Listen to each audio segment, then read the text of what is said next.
देखिए, तो हम लोग जो लास्ट टॉपिक था हमारा, जो शुरू करके मैं गया था आपको, क्या थी कि torque on current carrying loop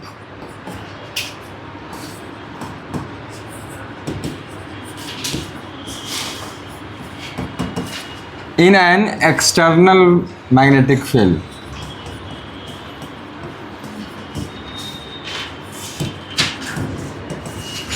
ठीक है, ये टॉपिक मैं आपको लिखवा चुका था और ये चालू करके गया था, मैं स्टार्ट करके गया था, है ना। तो we have to find out, we have to study about this topic, ठीक है ना, हमें यही पढ़ना है। अब थोड़ा सा इसमें आपको मैंने डायग्राम व्राम बना के मैं गया था, याद होगा कि अब मैं पूरा डायग्राम नहीं बनाने जा रहा हूँ, उस दिन बना दिया था, ठीक है, मैं बस थोड़ा सा बना दे रहा हूँ, उसका सिर्फ टॉप व्यू क्या होगा वो बना रहा हूँ, ठीक है। तो आपको ऐसा मैंने बनाकर मैं गया था कि एक होगा नॉर्थ और एक होगा साउथ, ठीक है। उस दिन मैंने 3 डायमेंशनल उसका फील्ड बनाया था, ठीक है, आज 2 डायमेंशनल है। अब इसमें एक करंट कैरिंग लूप को डाला था मैंने, याद होगा, जो कि हाँ आइए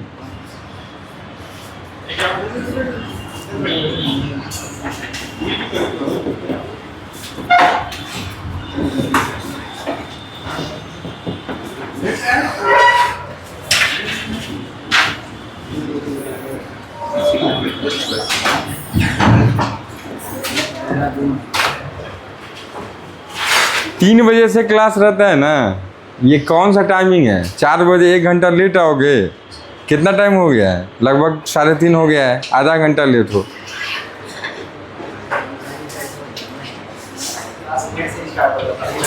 नहीं, 3:15 तक मैं आ जाता, कोशिश मेरा रहता है मैं आ जाता हूँ, ठीक है। इधर देखिए, तो ये जो है आपका नॉर्थ और साउथ के बीच में स्ट्रॉन्ग मैग्नेटिक फील्ड होगा, ठीक है, ध्यान से देखो।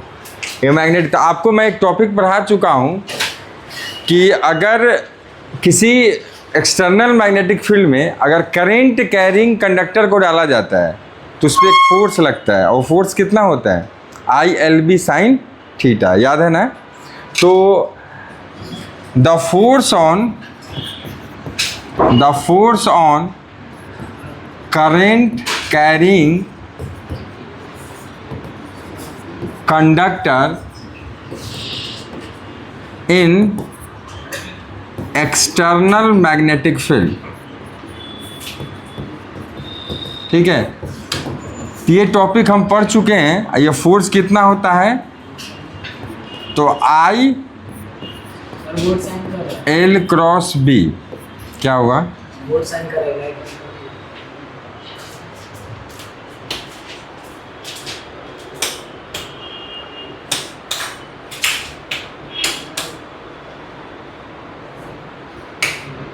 ठीक है, ये वाला। अब ठीक है, तब देखो, तो आपका क्या है, कोई और दिख रहा है ना? हाँ ठीक है। तो the force on current carrying conductor in external magnetic field कितना था? तो vector F equal to I L cross B। ये मैग्नीट्यूड फॉर्म में कितना था? ये था हमारा ILB साइन थीटा, जहाँ थीटा किसके किसके बीच का एंगल होता था? L vector and B vector. जहाँ एल आपका एल वेक्टर जो होता था लेंथ वेक्टर, वो हमेशा क्या होता था, करंट की डायरेक्शन में, है ना। अब बी वेक्टर जिधर होता था कोई दिक्कत नहीं है। अब यहाँ तुम देखो ध्यान से कि इस रेक्टेंगुलर कॉइल में, मैं कॉइल का लूप का बात पहले ही कर चुका हूँ कि लूप किसे कहते हैं, कोई भी क्लोज्ड पाथ जिसमें करंट फ्लो हो, याद है ना, मैंने कहा था वो सर्कुलर हो सकता है, रेक्टेंगुलर हो सकता है, ट्रायंगुलर हो सकता है, स्क्वायर हो सकता है, किसी और भी तरह जिगजैग पाथ का भी हो सकता है, कोई दिक्कत नहीं है। सारे जो क्लोज्ड पाथ जिसमें करंट फ्लो कर सकता है क्लोज्ड पाथ में, उसको हम लूप कहते हैं, समझ आ रहा है। तो यहाँ पर देखो करंट कैरिंग लूप उसको बोलेंगे, ठीक है। तो यहाँ पर ध्यान से देखिए कि ये जो रेक्टेंगुलर पाथ है, ध्यान से देख सकते हो, इसमें कितने कंडक्टर है, 4, है ना, 4। अब देखो जैसे कि इस वाले की बात करें तो ये देखो, ये करंट किधर जा रहा है, इस तरफ, और मैग्नेटिक फील्ड किधर है, इस तरफ। एक्चुअली में ये कैसा है, इधर देखना, जैसे अगर इसी बोर्ड के प्लेन की ही बात करो तो ऐसा करंट है ऊपर की तरफ, ठीक है, देखो ऊपर की तरफ ये। अब बी वेक्टर किधर है, इस तरफ, इस तरफ। बताओ कितना एंगल है, 90 डिग्री, है ना बेटा। तो इस इतना जो आपका नाम दे दूँ अगर इसका मैं, PQRS, ठीक है। तो चारों साइड पे एक एक करके मैं फोर्स देख सकता हूँ कि किधर कैसे हो सकता है, ठीक है। तो जो डायग्राम जो बना चुके थे ठीक है, जो नहीं बनाए थे फटाक से बनाइए, बनाइए तो, जो नहीं थे उस दिन। तो यार गजब इसे गर्मी है।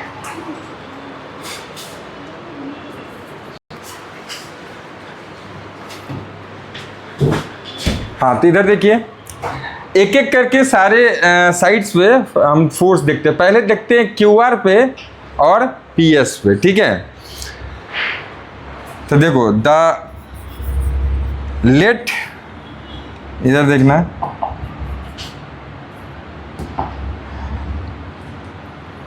Late length of the rectangular coil is L, ठीक है, मान लिया अपने मन से, एंड ब्रेथ इज B, अपने मन से मैंने मान लिया। ए बी भी मान सकते थे, कोई दिक्कत की बात नहीं। अब देखो एक एक करके पहले सिर्फ देखना है, बाद में आपको नोट डाउन करना है।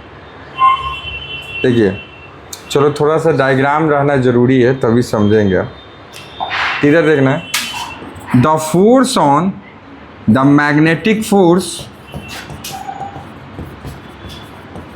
on, पहले मैं देखने दे रहा हूँ QR और PS पे, ठीक है। तो QR, ठीक है, देखना QR पर देखो ध्यान से, QR पे किधर है करंट की डायरेक्शन, इस तरफ। अरे ऐसा है ना, देखो एक साइड ये है, एक साइड ये है, एक साइड ये है, एक साइड ये है, यही है ना। तो देखो QR पे किधर है, इस तरफ, और मैग्नेटिक फील्ड की डायरेक्शन क्या है, उसी तरफ। ये है ना मैग्नेटिक फील्ड का डायरेक्शन, उसी तरफ। दोनों के बीच का एंगल कितना है, 0 डिग्री। अब बताओ ये जो फॉर्मूला डालोगे तो साइन 0 का वैल्यू क्या हो जाएगा, 0, मतलब फोर्स उस पर कितना रहेगा, 0। कुछ भी फोर्स नहीं लगेगा, लगेगा क्या, नहीं लगेगा। तो अब देखो the force, magnetic force on QR, तो कितना हो जाएगा, उसका नाम देते हैं, मान लीजिए F1, ठीक है। तो मैग्नीट्यूड वाइज अभी देखते हैं, I और L उसका कितना है, इसका लेंथ क्या माने हो, वही ना ब्रेथ है, ब्रेथ का कितना माने, B।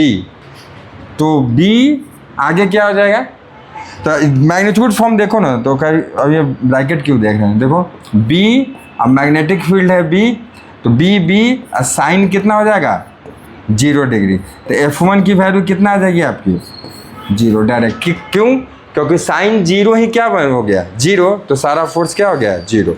तो उस वाले साइड पे क्या कोई फोर्स लग रहा है, नहीं लग रहा है, ठीक है। आगे देखो इसी तरह, द फोर्स, या मैग्नेटिक फोर्स लिख रहे हैं ना, तो एक एक करके वही लिख लो। देखो द मैग्नेटिक फोर्स ऑन, कौन सा देख रहे हैं, तो PS। तो देखो तो PS पे कितना लगेगा, देखो PS नीचे है, PS पे फोर्स ये क्या बोलते, करंट किधर है, इस तरफ। तो करंट की देखो ना, ये घूमेगा, ये करंट ऐसा इंटर कर रहा है, ये ऐसे आ रहा है, तो इसमें करंट ऐसा ही होगा। तो ये करंट ऐसा है, देखो ध्यान से, और मैग्नेटिक फील्ड किधर है, इस तरफ। एंगल कितना है दोनों के बीच, एल वेक्टर इधर हो गया, बी वेक्टर इधर हो गया, एंगल कितना हो गया 180। साइन 180 का वैल्यू 0 है लड़की, 0, ठीक है। तो वो फोर्स भी कितना हो जाएगा 0। इसका नाम देते हैं देखो F2। F2 कितना हो जाएगा, तो आई फिर से इसकी इस साइड का ब्रेथ भी है, तो ये भी ब्रेथ है, ये भी ब्रेथ है ना, इसकी भी वैल्यू बी, और साथ में बी कौन सा है, तो ये मैग्नेटिक फील्ड जो कि आपका नॉर्थ पोल से साउथ पोल की तरफ, ये हर जगह कांस्टेंट है, ठीक है। तो ये बी ही रहेगा, और साइन कितना हो जाएगा आपका 180। तो F2 की वैल्यू भी बाबू कितनी आ जाएगी, बोलो आएगी, कोई दिक्कत है नहीं। तो जल्दी से इसको लिखिए।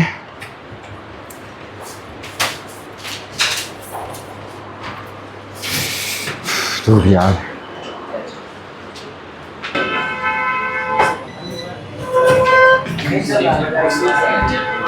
देखिए, तो दो साइड इधर देख लो बाबू, ये दो साइड है जो कि ब्रेथ इसका आप बोलेंगे, दोनों पे फोर्स क्या हो गया 0, और लेंथ दोनों पे, एक पे देख रहे हैं किधर इनवर्ड, किसके बोर्ड के प्लेन के अंदर, एक पर किधर हो रहा है बाहर। मैग्नीट्यूड कितना हो जाएगा ILB, दोनों कंडीशन में, है ना। तो आगे जल्दी से लिखिए फटाक से, यहाँ तक लिख लिए ना, लिखिए। तो द फोर्स ऑन, आप लोग खुद लिखो, मैं अब छोड़ रहा हूँ, आप लिखो।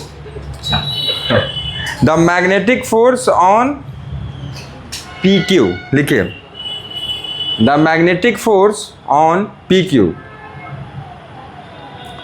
लिखिए कितना आएगा,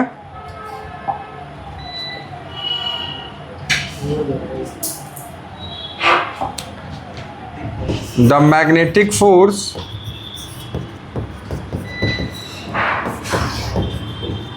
ऑन PQ कितना आ जाएगा, तो ये आपका रख लो F3 रख लेते हैं। F3 इक्वल टू आ जाएगा ILB साइन 90। अब ये सब बातें कर चुके हैं कैसे आए, ठीक है ना। तो F3 इक्वल टू हमारा आ जाएगा ILB, ठीक है, ये फोर्स आ जाएगा। ओके, नेक्स्ट है the magnetic force, the magnetic force on RS side पे किधर हो जाएगा, कितना हो जाएगा, तो F4 आ जाएगा आपका ILB साइन 90। तो आपका लास्ट F4 कितना आ जाएगा ILB। तो दोनों फोर्स मैग्नीट्यूड वाइज क्या होगा सेम, ठीक है, लेकिन डायरेक्शन वाइज क्या होगा अपोजिट। आप देख सकते हैं, इधर देखिए, चलो ये लाइट वाइट तो कटते ही रहता है, देखिए पढ़ने से मतलब है। इधर देखो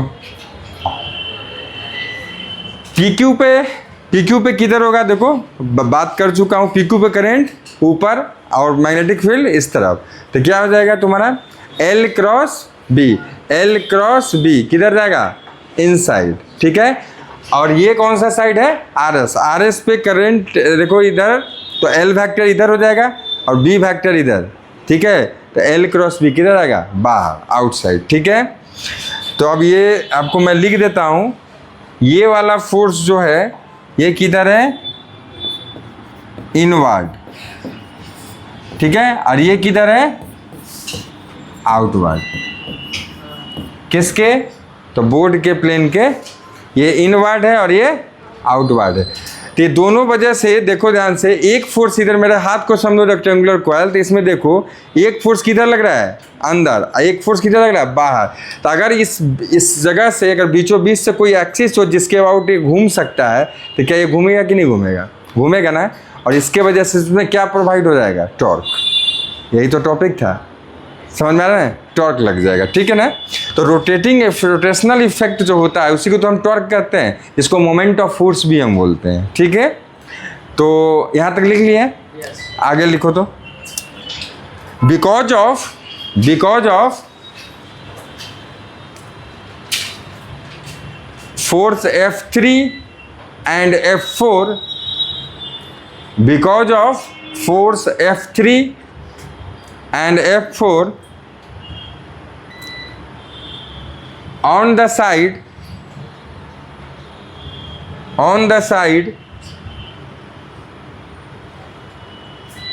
PQ and RS, the rectangular current carrying coil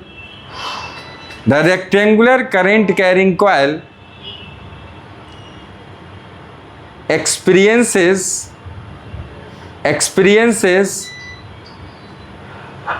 a kind of torque, एक प्रकार का torque, a kind of torque about the axis, ठीक है। इधर देखिए बाबू, अब आप ये टॉर्क निकालेंगे कैसे, तो इधर देखो, ध्यान से समझना। मान लो ये सारा काम अगर ये सारा चीज़ अगर हॉरिजॉन्टल प्लेन में है, इधर देखना, तो ये देखो, ये रेक्टेंगुलर कॉइल मेरे हाथ को देखना कुछ इस तरह से है, समझ आ रहा है, इस तरह से है देखो, और यह इधर है नॉर्थ पोल, इधर है south pole, uniform magnetic field है, उसमें ये कॉइल रखा हुआ है, जिसके वजह से इस पर क्या लग रहा है, टॉर्क लग रहा है। तो आप ध्यान से देखो, तुम अगर सामने से देखोगे तो सिर्फ सामने तुमको क्या दिखेगा, ब्रेथ, सामने फ्रंट व्यू, सिर्फ एक ब्रेथ दिखेगा ना इस रेक्टेंगुलर कॉइल का। तो ब्रेथ को मैं बना ले जा रहा हूँ और टॉर्क निकाल रहे हैं, ठीक है। तो इधर देखना, फ्रंट व्यू बना रहे हैं, ठीक है।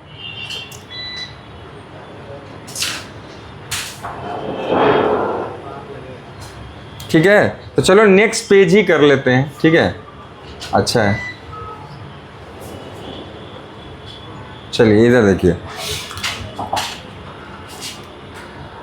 तो टॉर्क, ये क्या हुआ,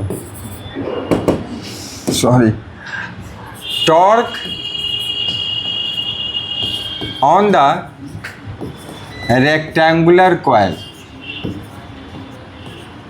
ठीक है। इधर देखो क्या कितना आ जाएगा, तो जो फ्रंट से देखोगे तो कुछ इस तरह का बी मिलेगा, दिख रहा ना, बताएं बी जो है वो मिसे तुम्हें दिखेगा। एक पे देखो, तुम देख पा रहे हो, एक तरफ फोर्स इस पे कितना लग रहा है, अभी बताए थे, याद करो, ये था कौन सा साइड, देखो कॉपी में कौन सा साइड है, पी क्यू, ये कौन सा है, आर एस। क्या ये दोनों साइड पे कोई फोर्स लग रहा है, नहीं, तो आपको सिर्फ इन दोनों साइड पे लग रहा है। ये किधर लग रहा था, पी क्यू इनवर्ड, ये किधर लग रहा था, आउटवर्ड। तो देखो ये ऐसे करेगा मूव, तब ध्यान से देखना, सामने से जो देखोगे तो इस पे फोर्स किधर लग रहा है, ऊपर की तरफ, इस पर किधर लग रहा है, नीचे की तरफ। तो वही चीज़ बनाया जा रहा है यहाँ। देखो ये कौन सा फोर्स था, ये नाम या नाम से बताओ ना, क्या लिखे थे, कौन सा, F3 की F4, ये F3 था और ये F4 था। तो बाबू ये F3 और ये F4। टॉर्क हम कैसे निकालते हैं, अब देखो इसी एक्सिस के अबाउट ये रोटेट करेगा, ये बीचों बीच से जो है ना, ये तो बीचों बीच से जो एक्सिस होगा इसी के अबाउट ये रोटेट करेगा।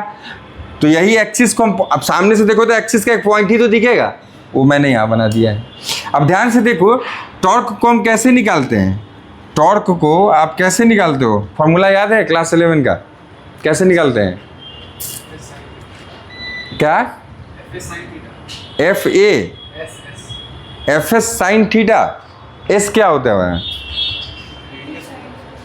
नहीं रेडियस नहीं, मतलब कि रेडियल डिस्टेंस होता है आर एफ साइन थीटा, है ना, ठीक है, आर एफ साइन थीटा। तो ऐसे भी कर सकते हो कि परपेंडिकुलर, या ऐसे कहो कि द पैरेलल फोर्स और दोनों फोर्स के बीच का परपेंडिकुलर डिस्टेंस, इन दोनों को गुना कर दीजिए, आपको क्या मिल जाएगा, टॉर्क।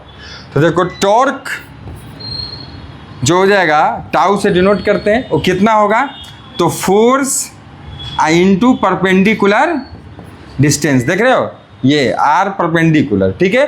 तो आप कैसे निकालेंगे, दोनों के बीच का ये डिस्टेंस कितना है, बोलो तो कितना है, बी, जो माने है उसके अकॉर्डिंग, है ना, लेंथ माने है एल और ब्रेथ माने है बी, तो बी है।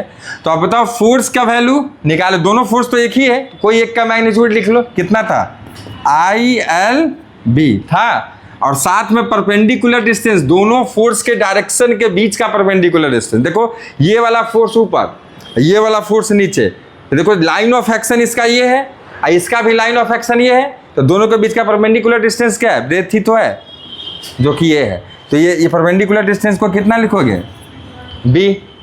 तो यहाँ से टाउ इक्वल टू आपका क्या आया, आई एल बी बी हो जाएगा। ये आपका आ गया टॉर्क। अच्छा एक और बात, एल इंटू बी क्या है बताओ तो। इस रेक्टेंगुलर कॉइल का लेंथ इंटू ब्रेथ क्या है, एरिया। बहुत बढ़िया। तो बेटा क्या लिखोगे आप इसको, आई ए बी। कोई दिक्कत नहीं। अच्छा एक और बात, अगर इसमें n टर्न्स है, एक है तो उसके लिए निकाले हैं। अगर n टर्न्स होगा, एक के ऊपर एक और सारा बहुत सारा रखा गया होगा, तो बताओ उसमें n से गुना हो जाएगा। एक दे रहा है इतना टॉर्क, तो अब सारे मिलकर कितने देंगे, n टाइम्स बढ़ जाएगा। तो F क्या लिखेंगे, F करेंट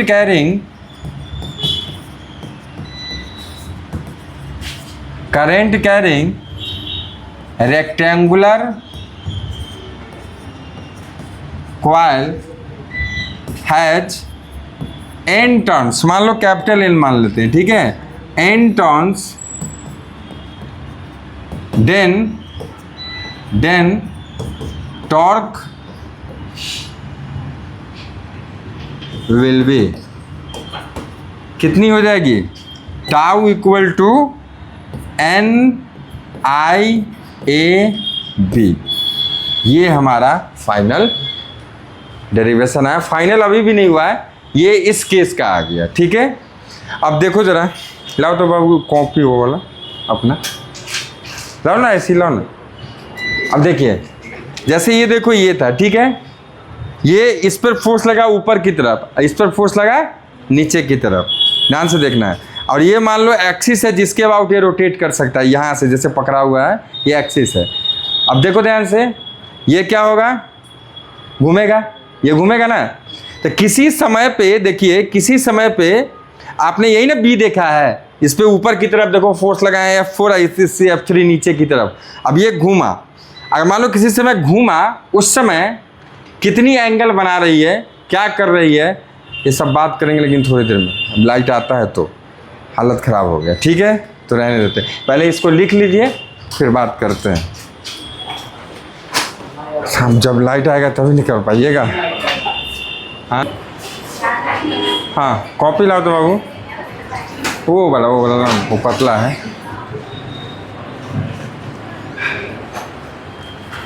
हाँ इधर देखिए इस टॉपिक को, जैसे ये था, इस समय जो टॉर्क मिल रहा था वो आपको कुछ इस तरह से मिल रहा है, और वो कितना मिल रहा है, एन आई ए बी, समझ में आ रहा है, ये आपको मिल रहा है।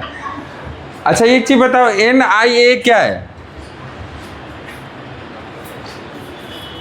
अच्छा अभी रहने देते हैं, आगे इसकी बात कर लेंगे। चलो अब देखो, किसी एंगल पे जब ये इतना पे हो जाए, मान लो जैसे घूमा ना, तो ये इतनी एंगल पे अगर आ जाए, ठीक है, तो जो मोमेंट ऑफ फोर्स मिला, टॉर्क मिला, वो इसको घुमा के इतना मान लो, जिस समय आगे भी जाएगा, ऐसे घूमेगा, ऐसा घूमता रहेगा, ऐसा घूमता रहेगा, समझ रहे हैं, ऐसा घूमता रहेगा। लेकिन जिस इंस्टेंट पे इतना हो गया, तो आपको क्या लगता है, अब वही टॉर्क मिल रहा होगा, नहीं, क्यों, क्योंकि दोनों फोर्स के बीच का आपको क्या चेंज हो चुका है, परपेंडिकुलर डिस्टेंस। नहीं समझ रहे हैं। अब देखो जैसे इन दोनों साइड पे अगर बात करें तो बात करना नहीं, ये दोनों साइड पे अगर बात करो तो देखो इधर ये फोर्स इस पे किधर लग रहा था, ऊपर, इस पे किधर लग रहा था, नीचे, समझ आ रहा है। तो अब देखो जैसे ऐसे था, तो एरिया वेक्टर इस एरिया का किधर था, देखो तो किधर है एरिया वेक्टर। अगर ये एरिया वेक्टर क्या होता है, या तो परपेंडिकुलर इधर या इधर। अगर ऐसे देखो तो एरिया वेक्टर कितना बना रहा है, मैग्नेटिक फील्ड के साथ, मैग्नेटिक फील्ड ऐसा था, तो मैग्नेटिक फील्ड के साथ एरिया वेक्टर कितना एंगल बना रहा था, 90 डिग्री। समझ आ रहा है बाबू। और साइन 90 का वैल्यू कितना होता है, 1, पता है। अब जैसे ही इसको ये टर्न किया ऐसे, तो बताओ देखो ध्यान से, एरिया वेक्टर ऐसा था, जैसे ही टर्न किया तो एरिया वेक्टर भी टर्न कर गया, देखो साथ में किया, एरिया वेक्टर भी टर्न किया। तो किसी एक एंगल पे when the current carrying, बस देखते चलिए अभी, current carrying rectangular loop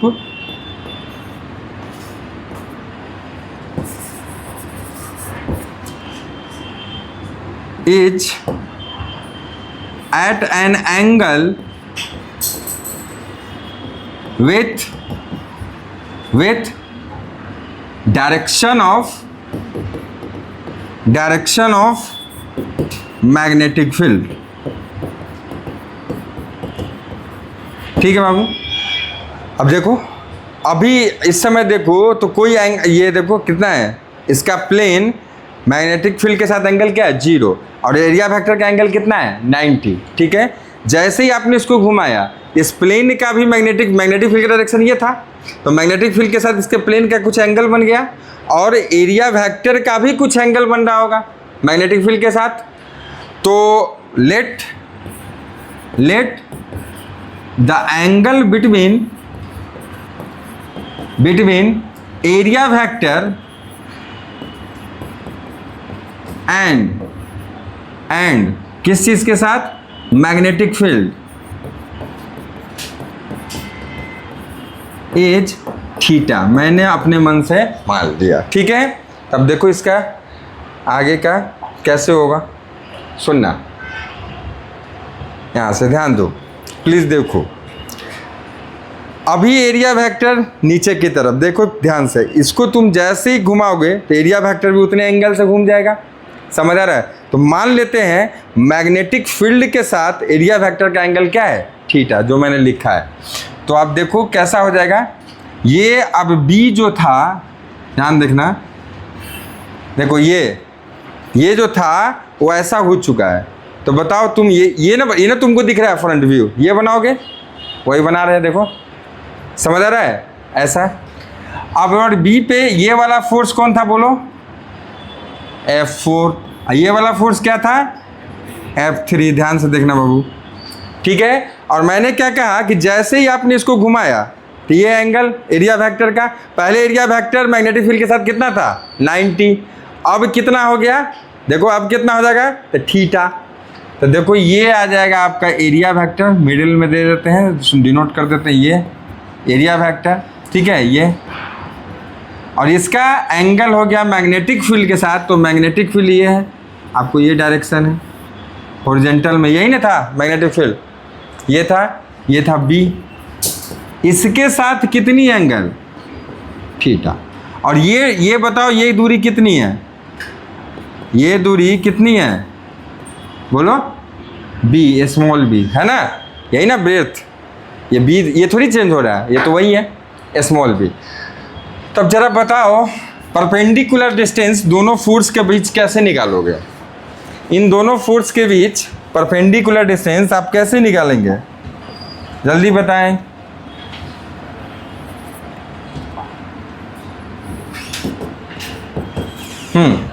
देखो इधर एक फोर्स इस तरफ, एक फोर्स इस तरफ, इन दोनों लाइन ऑफ एक्शन के बीच का दूरी ही क्या कहलाएगा, परपेंडिकुलर डिस्टेंस, दोनों फोर्स के बीच। देखो एक फोर्स ऊपर, एक फोर्स नीचे, पहले जब ऐसा था तो दोनों के बीच का दूरी कितनी थी बी, हम लोग निकाल चुके हैं। लेकिन इस एंगल पे दोनों के बीच का परपेंडिकुलर डिस्टेंस क्या बी है, देखो ये नीचे की तरफ और ये नीचे की तरफ और ये ऊपर की तरफ, तो क्या अब बी रहा, नहीं रहा। तब देखिए कितना हो जाएगा, तो ध्यान से देखो ये एंगल थीटा है, ध्यान से देखिएगा, ये एंगल थीटा है, तो ये एंगल कितना हो जाएगा बोलो, 90 माइनस कोई और आपको हम कलर से लिख देते हैं, देखो 90 माइनस थीटा, ध्यान से देखना। और स्मॉल बी जो लिखे हुए हैं वो क्या चीज़ के लिए लिखे हुए हैं, तो इसकी दूरी समझ में आ रहा ना, हाँ वो है। अब देखो ये एंगल 90 माइनस थीटा, तो ये एंगल भी अगर मैं यहाँ से देखो ये मिलाता हूँ, ध्यान से देखना इधर,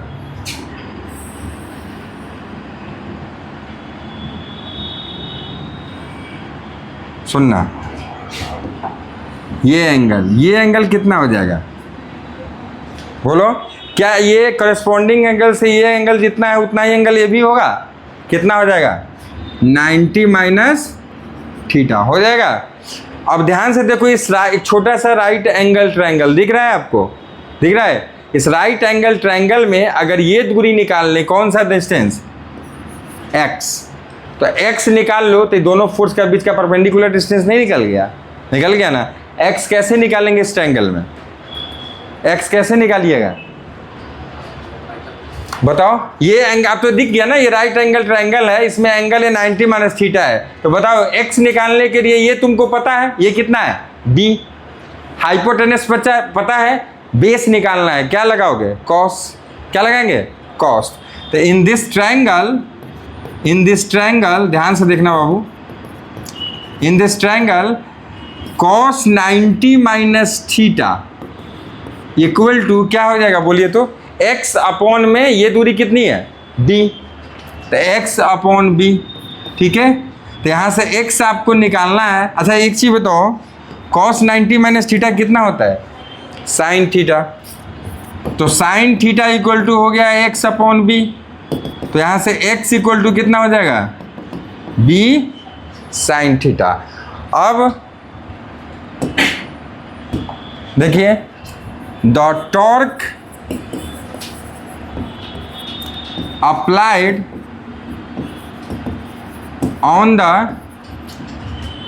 current carrying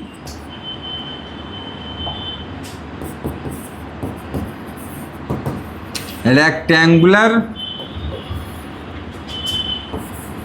loop उस समय कितना हो जाएगा? जब इतना ये घूम के इतने पे है तो उस समय कितना लग रहा होगा? तो देखिए उस समय कितना लग रहा होगा। तो टॉर्क इक्वल टू क्या होता है? Force into perpendicular distance. पहले भी बात कर चुका हूँ, यहाँ पर भी वही होगा। तो ये कितना हो जाएगा? देखिए ये आपका देख पा रहे होंगे, फोर्स की वैल्यू कितना था? ILB, ठीक है ना। तो टाउ इक्वल टू ILB, अब परपेंडिकुलर डिस्टेंस कितना आया? B sign theta.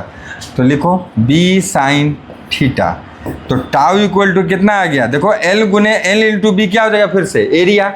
तो बेटा IAB साइन थीटा हो जाएगा। देखते चलो, एंडिंग ही है, अब एक साथ कर देते हैं, बाद में नोट्स बना लीजिएगा।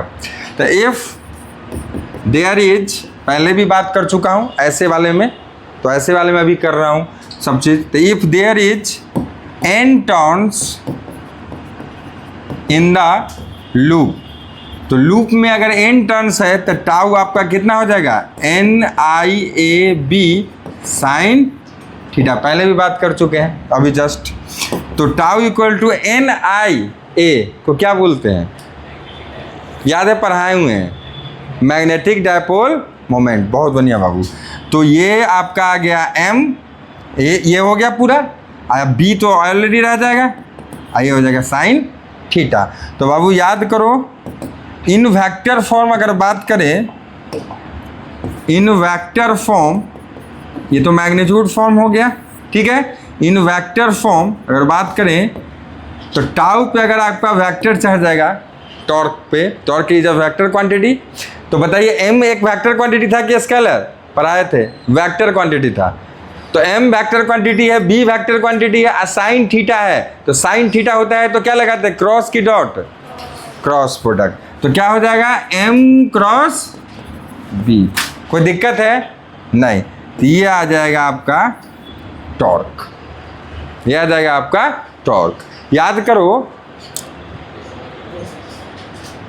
इलेक्ट्रोस्टैटिक में पढ़ा होगा, जब एक डायपोल को यूनिफॉर्म इलेक्ट्रिक फील्ड में डालते हैं तो उसमें भी टॉर्क लगता था, और वो कितना आता था याद है? टाउ इक्वल टू, बोलो क्या था? P क्रॉस E, याद है? P sign theta. तो वहाँ पर P क्या था? वहाँ का डायपोल मोमेंट कौन सा? Electrostatic dipole moment. और E क्या था? Electric field. यहाँ देखो M क्या है? मैग्नेटिक डायपोल मोमेंट, और B क्या है? Magnetic field. ज़बरदस्त सेम चीज़ें आ रही है, समझ आ रहे हैं? तो याद रखना है बाबू, कोरिलेट आपको मैंने कराया है, इसको नहीं लिखना है अभी यहाँ, ठीक है। तो अब यहाँ से नोट्स बना ले, खत्म कहानी। तो एक सेकेंड, सॉरी,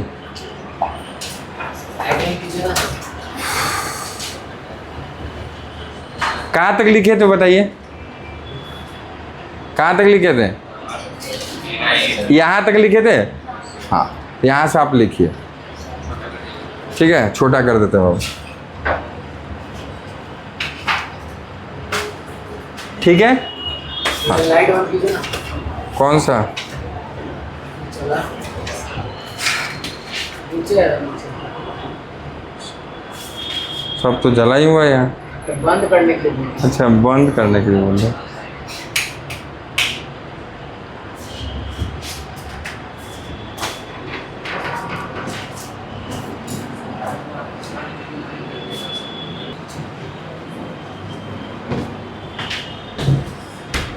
तो देखिए, ये आपका फाइनल जो है, यह है आपका कितना, तो tau equal to M cross B, ठीक है, जिसका मैग्नीट्यूड होता है एम बी साइन थीटा। अब यहाँ लिख सकते हैं, यहाँ पे जहाँ पर एम इक्वल टू क्या है, एन आई ए, ठीक है, जो कि होता है magnetic dipole moment, well known, ठीक है, जो थिंग है जो मैं आपको पहले ही बता चुका हूँ, पढ़ा चुका हूँ।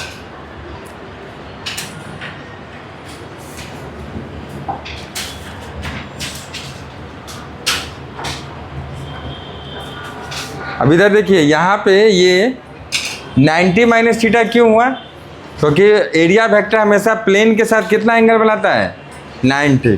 तो ये थीटा है, तो ये कितना हो जाएगा, 90 माइनस थीटा। यहाँ पर आपका ये टॉपिक होता है ख़त्म। लेकिन एक बात और, इन जनरल किसी भी एंगल पे अगर आपका रेक्टेंगुलर कॉइल है मैग्नेटिक फील्ड के साथ, ठीक है, तो आपका आता है tau equal to M B sine theta या एम क्रॉस बी। लेकिन अगर वहीं मैक्सिमम कब होता है, जब 90 डिग्री पे हो। अभी हम पहला केस वही देखे थे, इसी में वो कितना था बोलो, एन आई ए बी। वहीं पर ये साइन थीटा की वैल्यू कितनी हो जाती है, 1। साइन थीटा की वैल्यू 1, थीटा की वैल्यू 90, ठीक है। तो वो हो जाता है एन आई ए बी, जो ऑलरेडी हम लोग देख चुके हैं इसी टॉपिक में, ठीक है। तो यहाँ पर ये होता है ख़त्म। तो चलते हैं अब नेक्स्ट।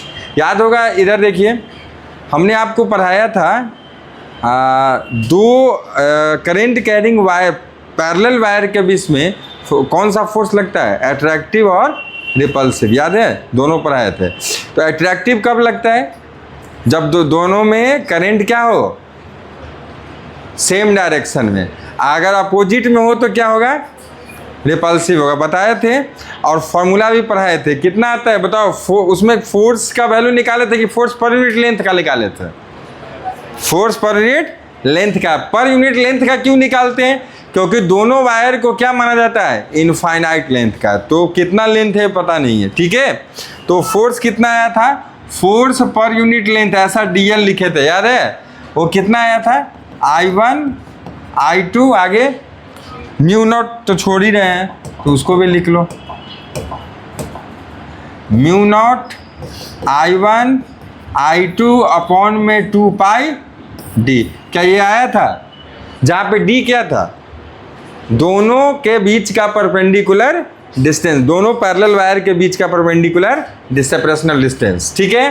अब समझिए, इस वाले टॉपिक से 1 एम्पियर का डेफिनेशन पूछता है आपको, कौन, आपका बोर्ड, ठीक है। तो 1 एम्पियर का डेफिनेशन हम कैसे इससे निकालेंगे, तो समझिए ध्यान से।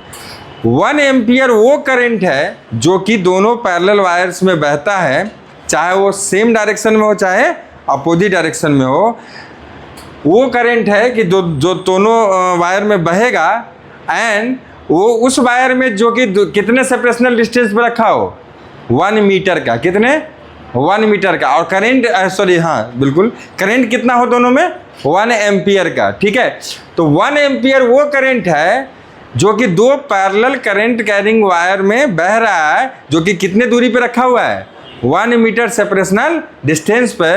देन दोनों वायर एक दूसरे पे फोर्स पर यूनिट लेंथ कितना लगाता है, तो 2 × 10⁻, देखो अभी भी निकाल लेंगे, -7 न्यूटन का, ठीक है। ध्यान से समझना, ये आपका 2 वायर था जो कि इनफाइनाइट लेंथ का।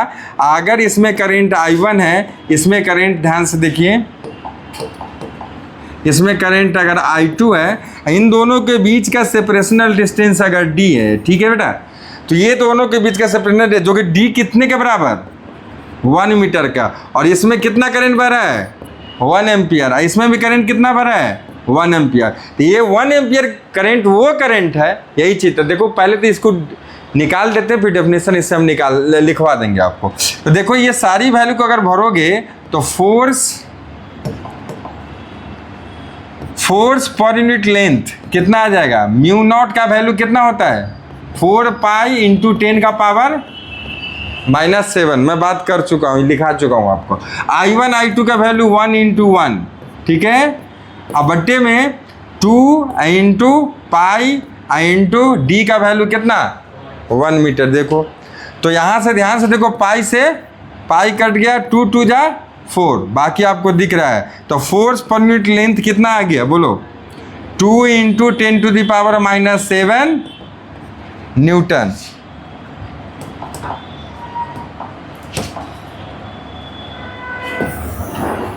क्यों आया कि नहीं आया, है ना।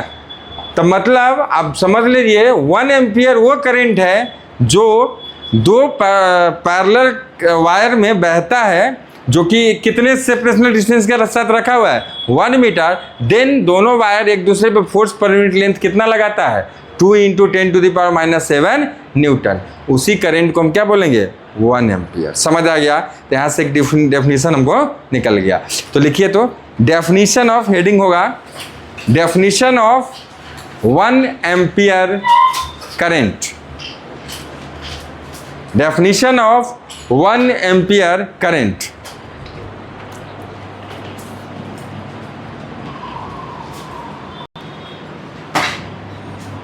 अब यहाँ से समझिए, फिर से मैं डिफाइन कर रहा हूँ एक बार और समझाने के लिए आपको, क्या कि 1 ampere is that amount of current which flows through the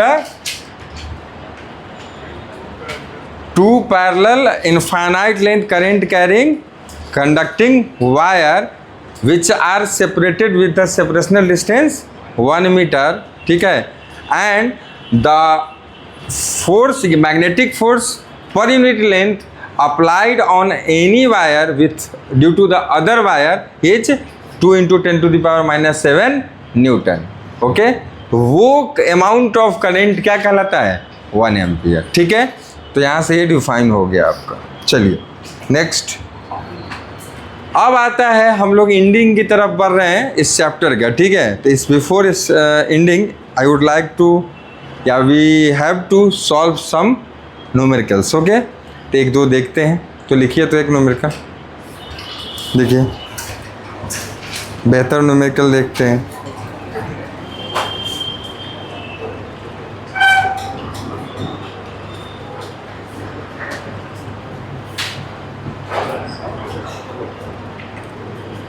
लिखिए, a rectangular loop of wire of size 2.5 centimeter into 4 centimeter, 2.5 centimeter into 4 centimeter carries a steady current of 1 ampere, carries a steady current of 1 ampere, full stop. A straight wire carrying 2 ampere current, carrying 2 ampere current is kept near the loop as shown, full stop. आगे लिखिए, if the loop and the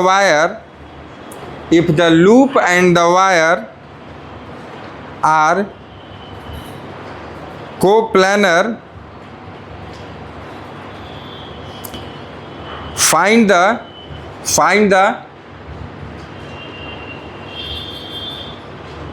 तो लिखिए, एक number देखिए, एक number, the magnitude and direction of force, the magnitude and direction of force on the loop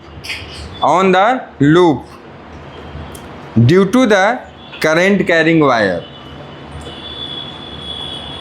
फिर से मैं कह रहा हूँ, फाइंड एक नंबर में the magnitude and direction of the force on the loop due to the current carrying wire. And 2 नंबर में लिखिए torque acting on the loop, torque acting on the loop, torque acting on the loop. चलिए बनाइए तो, और ये diagram मैं आपको बना देता हूँ। इधर देखो डायग्राम,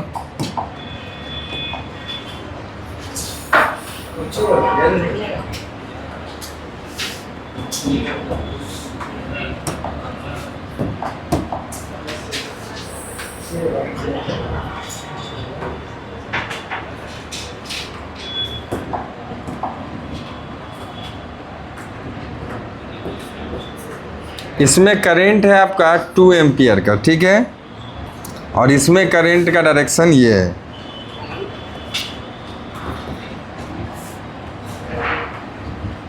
करंट की वैल्यू इसमें कितना है, तो 1 एम्पियर, बस यही है बस। और ये सेपरेशनल डिस्टेंस दिया हुआ है दोनों के बीच का, ये 2 सेंटीमीटर।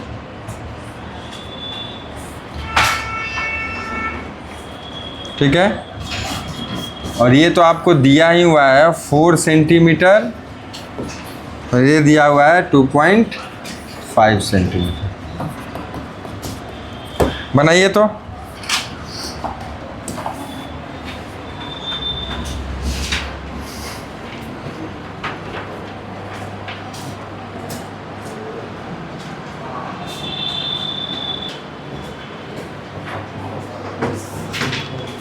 देखिए देखिए, कह रहा है कि आपको ध्यान से समझना है क्वेश्चन क्या कह रहा है। क्वेश्चन कह रहा है कि एक बार पढ़ लेते हैं। कह रहा है क्या, rectangular loop of wire of size 2.5 centimetre into 4 centimetre. 4 centimetre आपका क्या है, लेंथ, 2.5 क्या है, ब्रेथ। ठीक है, आगे कह रहा है कि carries A steady current of 1 ampere. 1 ampere आपको दिख रहा है।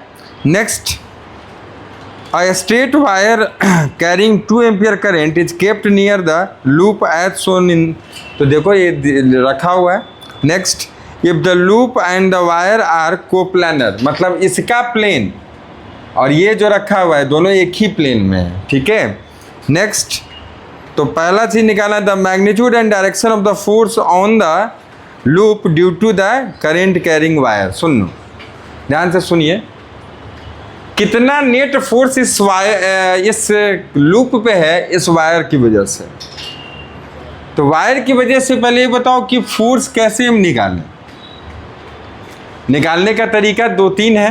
पहला चीज देखिए कि एक जानते हैं कि अगर आपको पता है कि कोई करंट कैरिंग वायर अगर कहीं पर रखा हुआ है तो उसका एक इसके वजह से इस पे कितना है, तो हम इसकी फील्ड की बात ही नहीं करेंगे, सिर्फ इसकी फील्ड की बात करेंगे, तभी नहीं इसके वजह से इस पर देखेंगे।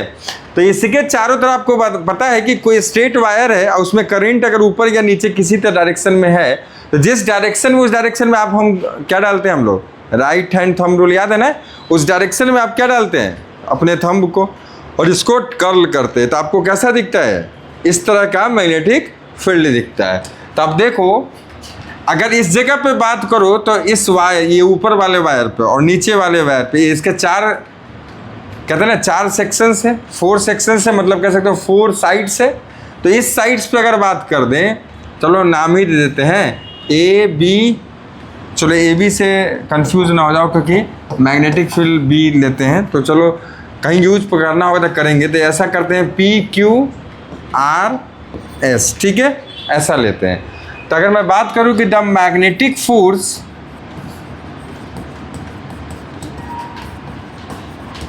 ऑन साइड, कौन सा, तो सबसे पहले बात करते हैं PQ पे। ठीक है, तो देखो PQ पे, तो एक चीज बताओ, PQ में करंट दिख रहा होगा, इधर जा रहा है, इधर। इसका मैग्नेटिक फील्ड इस किसी एक पॉइंट पे देखो तो जरा, जहां देखना है इसका मैग्नेटिक फील्ड किसी एक पॉइंट पे, जैसे मैं एक मिडिल में ही देख लूँ यहाँ पे, यहाँ पर मैग्नेटिक फील्ड किधर है, देखो तो ये वायर की वजह से किधर जाएगा, कैसा होगा, इनसाइड। सर्कल बनेंगे ना छोटे बड़े, तो इस जगह पे जो होगा सर्कल वो किधर जा रहा होगा, इनसाइड। तो अब मैग्नेटिक फील्ड किधर है, किधर है, इनसाइड। और आप ध्यान से देखिए, जैसे जैसे वायर के पास आते हैं आपका मैग्नेटिक फील्ड का स्ट्रेंथ क्या होता है, ज़्यादा, और जैसे जैसे दूर जाते हो मैग्नेटिक फील्ड का स्ट्रेंथ क्या होता है, डिक्रीजिंग होता है। तो वो पक्का है कि यहाँ पर ज़्यादा मैग्नेटिक फील्ड इसकी वजह से मिलेगा, यहाँ पर ज़्यादा, इससे कम, उससे कम, उससे कम, उससे कम, ऐसा होगा। लेकिन ध्यान दो, हर जगह चाहे ज़्यादा हो कम उससे मतलब नहीं है, लेकिन मैग्नेटिक फील्ड का डायरेक्शन किधर होगा, इनसाइड। किधर होगा, इनसाइड। और आपका ये किधर है, एल वेक्टर किधर है, तो आई करंट की डायरेक्शन में एल वेक्टर लिखते हैं।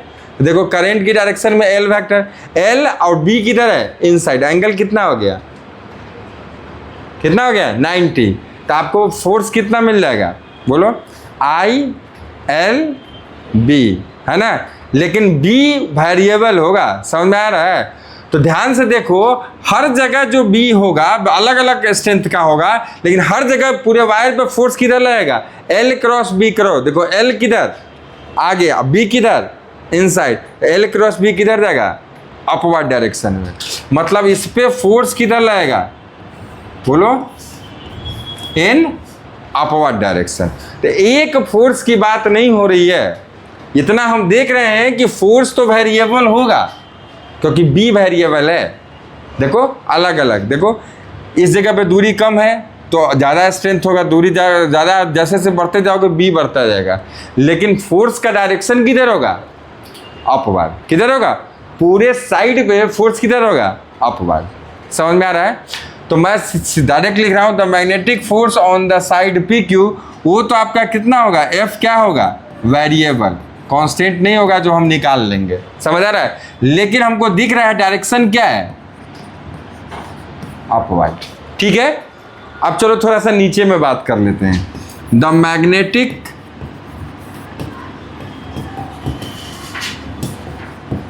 फोर्स ऑन साइड, कौन सा, एस आर। वेरिएबल क्यों करें, चलो ऐसा करते हैं, वेरिएबल तो हर पॉइंट पे है, पूरा अगर जोड़ दो तो एक फोर्स तो मिल ही जाएगा, ठीक है ना, मैग्नीट्यूड वाइज। तो हम क्या एक काम करते हैं, उसको ऐसा लिख देते हैं, वेरिएबल तो रहेगा ही हर पॉइंट पे। सम मान लो उसका आया F1, चलो ठीक है, ओके, उसको मैंने मान लिया F1, ठीक है, मैग्नीट्यूड वाइज। तो लो F1 किधर है, अपवर्ड डायरेक्शन में, ठीक है। Next, the magnetic force on side SR, देखो इसका फिर से मैग्नेटिक फील्ड किधर होगा बताओ, इस जगह भी इनसाइड, वो तो नहीं चेंज होने वाला। यहाँ पर ज़्यादा, यहाँ पर ज़्यादा, यहाँ पर उससे ज़्यादा, यहाँ पर उससे ज़्यादा, यहाँ पर उससे, हर जगह। लेकिन एक जगह हम देख लेते हैं तुमको दिखाने के लिए कि इनसाइड मैग्नेटिक फील्ड होगा, ये बी का डायरेक्शन है, यहाँ भी ये बी का डायरेक्शन है, ठीक है, ये इनसाइड होगा। लेकिन बताओ एल वेक्टर किधर होगा, तो करेंट की डायरेक्शन में, इधर, इस बार इधर है। तब देखो L across B, L cross B, L पर ये नहीं तो ये ऐसा रखते हैं कि दूसरे वेक्टर की तरफ हथेली हो, तो दिख रहा है एल क्रॉस बी किधर जाएगा, नीचे। मतलब इस पे फोर्स होगा नीचे। मान लेते हैं टोटल फोर्स इस पे कितना लगा, F2। तो फोर्स की वैल्यू हो जाएगी फिर से F2, और वो किधर होगा, डाउनवर्ड, वो होगा डाउनवर्ड। एक चीज बताओ, जितना फोर्स यहाँ से जितनी पॉइंट की दूरी है उतना ही दूरी तो यहाँ भी है ना। तो मतलब जितनी फोर्स ओवरऑल ऊपर लगेगी उतनी ही फोर्स किधर लगेगी, नीचे। नेट फोर्स इस डायरेक्शन का क्या हो गया, 0। अरे समझ आ रहा है कि पूरी सिस्टम पे अगर बात करें तो नेट फोर्स क्या हो गया, 0। जितना अपवर्ड उतना ही डाउनवर्ड। तो क्या लिखेंगे, द नेट फोर्स। एक काम करते दोनों एफ, ये भी है कि एफ समझ के तुम लोग कंफ्यूज ना हो, डायरेक्ट फोर्स ही लिख देते हैं, फोर्स, ठीक है। और यहाँ भी इसको भी हम चेंज कर देते हैं, आपका यहाँ फोर्स लिख देते हैं, ठीक है। तो फोर्स की वैल्यू है, तो the net force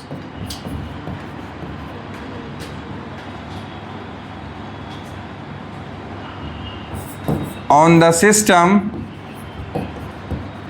due to F1 and F2, F1 and F2 will be, क्या होगा बोलो तो, जी, खत्म, ठीक है। ये तो समझ आ गया। अब ये दोनों फोर्स, इस दोनों साइड पे तो कोई फोर्स ही नहीं लग तो रहा है, लेकिन दोनों के एक दूसरे को क्या कर रहे हैं, कैंसल। अब इन दोनों साइड पे हमको देखना है, ठीक है।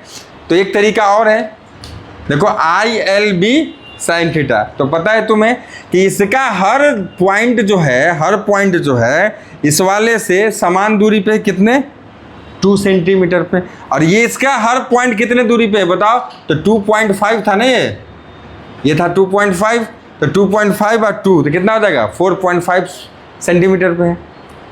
अब देखो इसके हर पॉइंट पे जो फोर्स लगेगा समान लगेगा, एक प्रकार का यूनिफॉर्म, है ना, अलग अलग वेरिएबल तो होगा नहीं।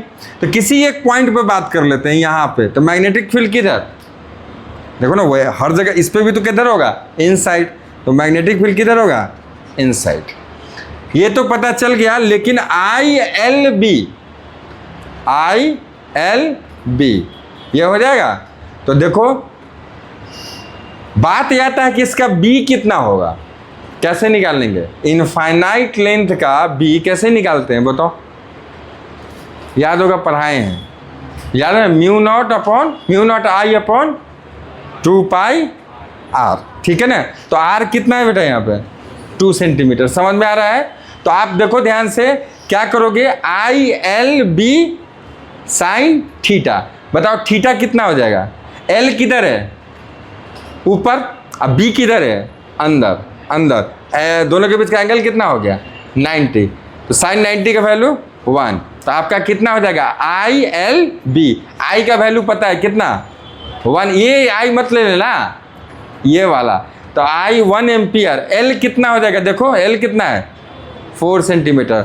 अब B कितना हो जाएगा, B बताए ना अभी, कैसे निकालोगे, mu naught I upon 2πr, तो देखो म्यू नॉट, उसमें I कौन सा लोगे, इसका मैग्नेटिक फील्ड है, तो ये वाला, ठीक है, I इंटू क्या हो जाएगा, तो चलो एक हम आपको करके दिखा देते हैं, फिर आप लोग घर पे कर लेना। इधर देखिए क्या मैं लिख रहा हूँ बाबू, ध्यान से देखो, मैं लिख रहा हूँ कि the magnetic force on side, कौन सा, PQ।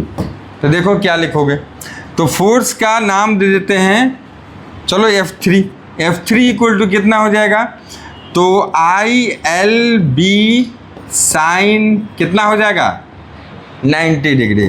I आपको इसमें पता है 1 एम्पियर, पता ना, L कितना है 4, समझ आ रहा है, 4 सेंटीमीटर।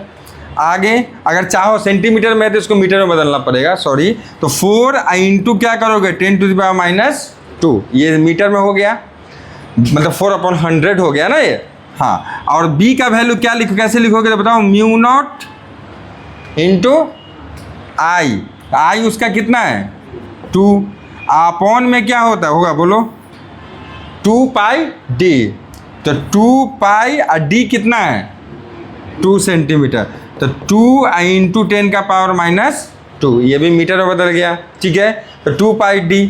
और कुछ बता क्या, तो ILB लिख दिया ना, हो गया, इसको सॉल्व कर देंगे। तो यहाँ से देखो F3 आपका कितना होगा, सब डाटा मैं लिख देता हूँ, 4 इंटू 10⁻² इंटू म्यू का वैल्यू 4π इंटू 10⁻7 इंटू 2 अपॉन में 2π इंटू 2 इंटू 10⁻²। क्या ये सॉल्व नहीं हो जाएगा, हो जाएगा बेटा।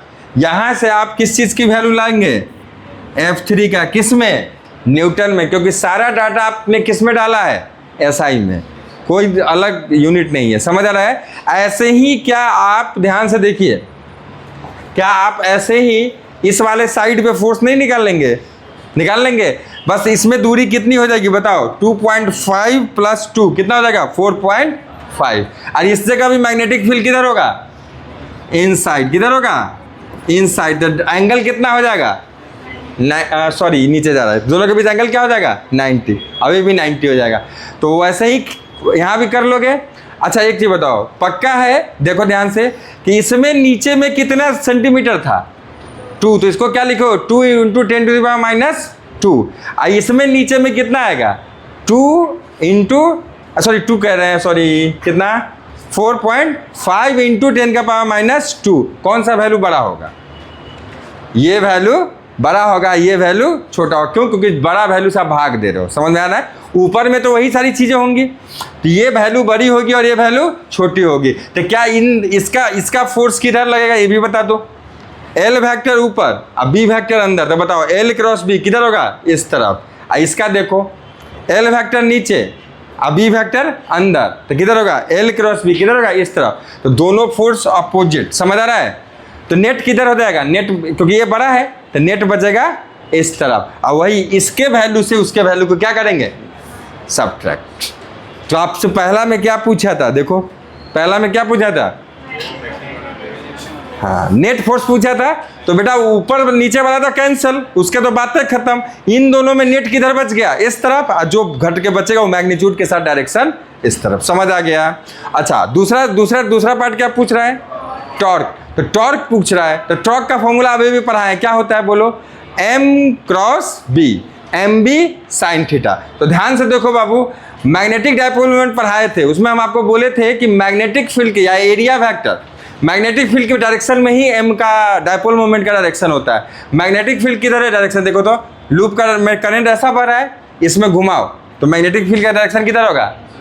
लूप के इनसाइड। तो उसी डायरेक्शन में क्या हो जाएगा? एम का डायरेक्शन। ठीक है, तो एम किधर हो गया? नीचे।